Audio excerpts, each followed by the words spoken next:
अस्सलाम वालेकुम नाज़रीन। मुझसे बार बार एक सवाल पूछा गया है कि बच्चों की तरबियत का कोई ऐसा तरीका बता दें जो तरबियत में सबसे ज़्यादा करामद और फ़ायदेमंद हो। दूसरे अल्फाज में सिंगल मोस्ट इफ़ेक्टिव मेथड कौन सा है। यकीनन आप भी ऐसे किसी तरीके की तलाश में होंगे।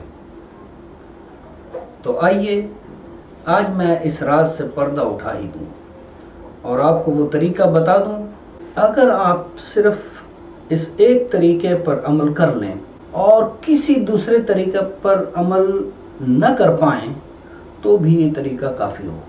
ये तरबियत के जादू का दूसरा मंत्र है।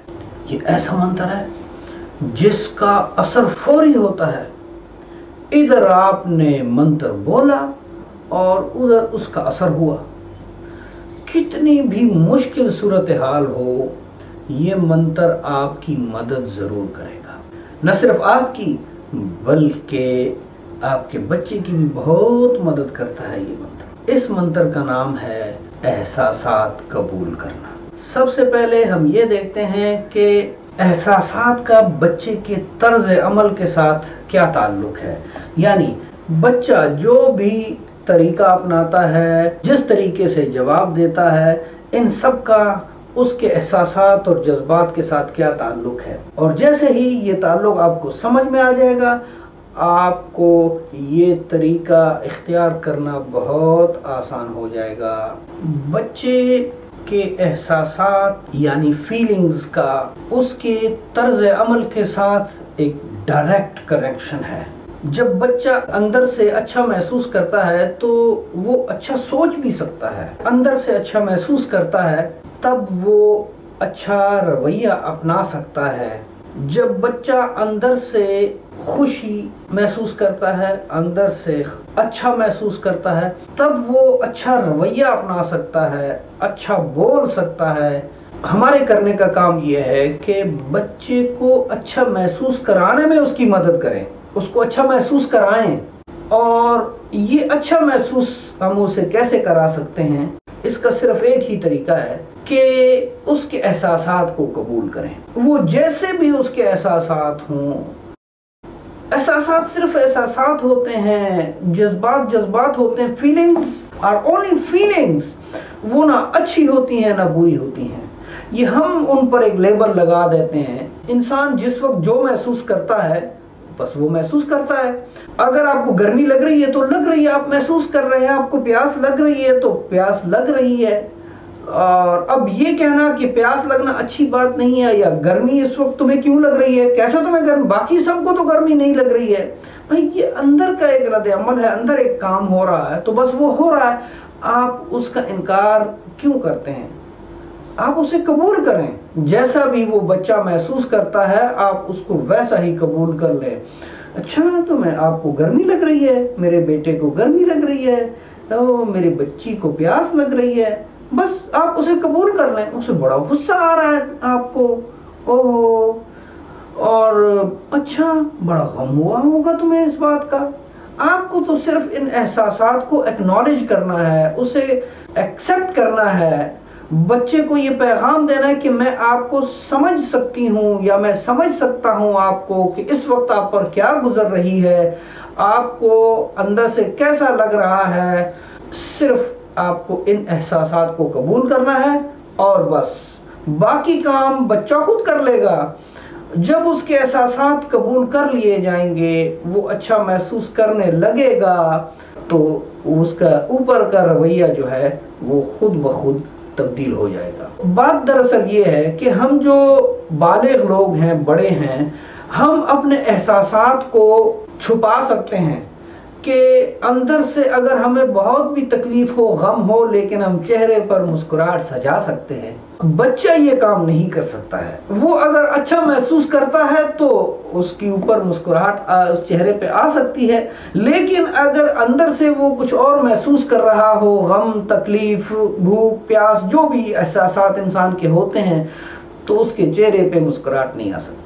दरअसल बच्चा जो है वो अभी तक मुनाफिक नहीं बना हुआ होता है और हम उसे मुनाफिक बनाते हैं। हम उसे ये सिखाते हैं कि आप अच्छा जाहिर करें, भले अंदर से तुम्हें कितनी भी तकलीफ हो, ऊपर से तुम्हें अच्छा रवैया अपनाना चाहिए, अपने गम को छुपाओ और अपने फीलिंग्स को इजहार करना अच्छा नहीं है। और ये क्यों रो रहे हो, इतनी सी बात पे रो रहे हो, इतना खराई है, क्या हो गया है तुम्हें, अरे इतने।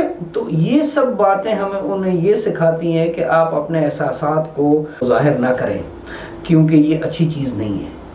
और यही गलत काम है जहाँ से हम बच्चे को उसके एहसासात से अलग कर देते हैं। फिर वो सारी जिंदगी इन एहसासात के चक्कर में फंसा हुआ होता है और आप उसे जिंदगी भर के लिए परेशान कर देते हैं। लिहाजा अब अगर आप उसके एहसासात को कबूल कर लें, जिंदगी भर के लिए आपने उसके लिए आसानी पैदा कर ली और अपने लिए भी।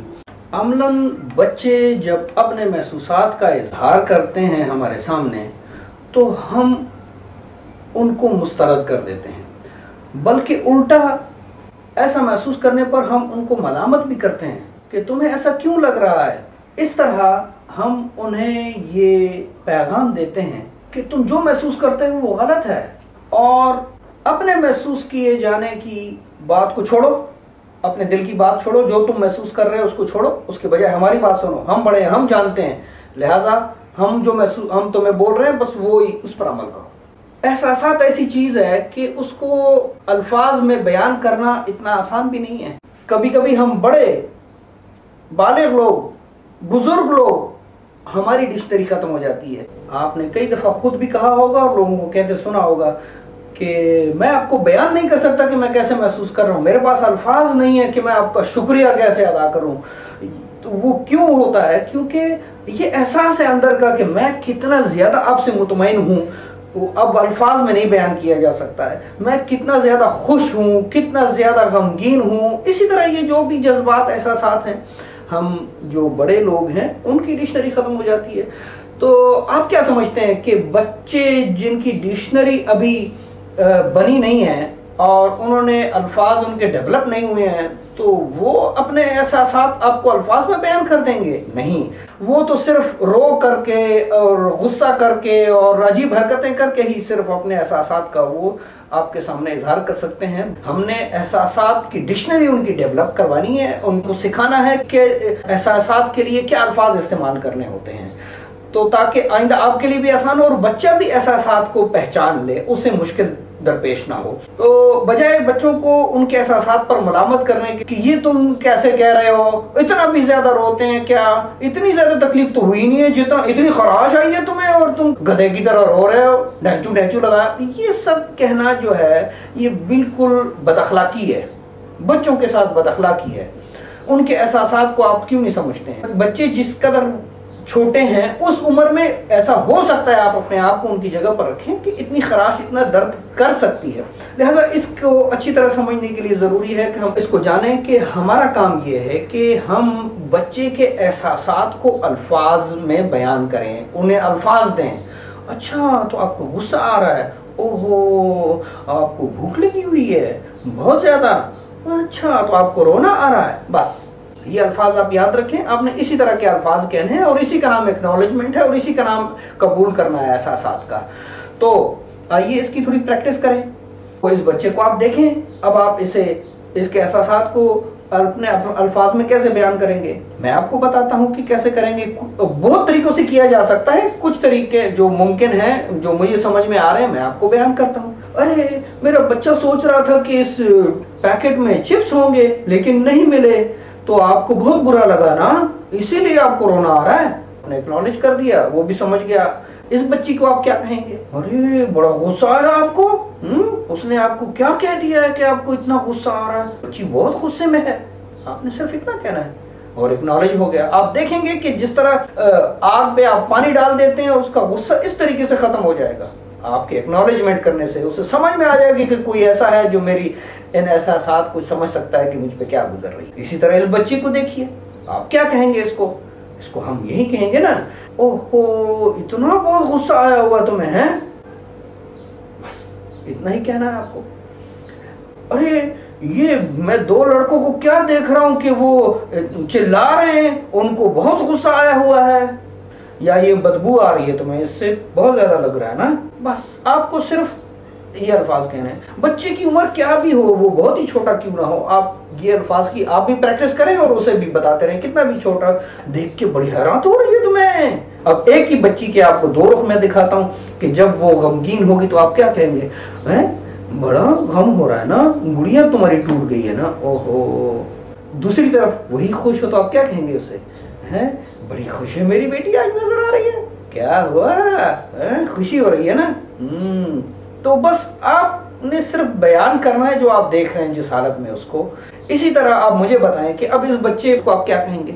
मैं कहूंगा अरे ये सबक नहीं याद हो रहा मेरे बच्चे को, इसलिए रोना आ गया है, बहुत टाइम लग रहा है। आपको पता होना चाहिए कि सबक ना याद करके भी रोना आ सकता है।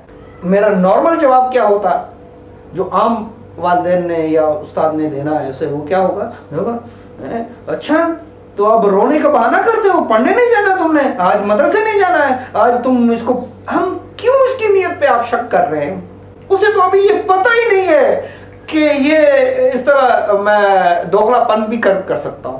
ये जब आप उसे बोलते हैं कि अच्छा तो तुम आज बहाने कर रहे हो, तो आप उसे सिखा देते हैं, उसे समझ में आ जाता है कि यूं भी किया जा सकता है। ये तो हम सिखाते हैं ये मुनाफिकत उसे, ये दोगलापन। लिहाजा आप बच्चे के उस वक्त के जज्बात एहसासात को देखें और अल्फाज दें, और इस तरह से आप देखेंगे कि वो मसला फौरी तौर पे हल हो जाता है और हमेशा के लिए हल हो जाता है। बच्चों के एहसासात के मुताल्लिक मज़ीद 4 चीज़ों का जिक्र हम अगली वीडियो में करेंगे। आप ज़रा सोच कर बताएं कि बच्चों के एहसासात को हम तस्लीम क्यों नहीं करते हैं। इसका जवाब भी हम अगली वीडियो में तलाश करेंगे। तब तक के लिए खुदा हाफिज़।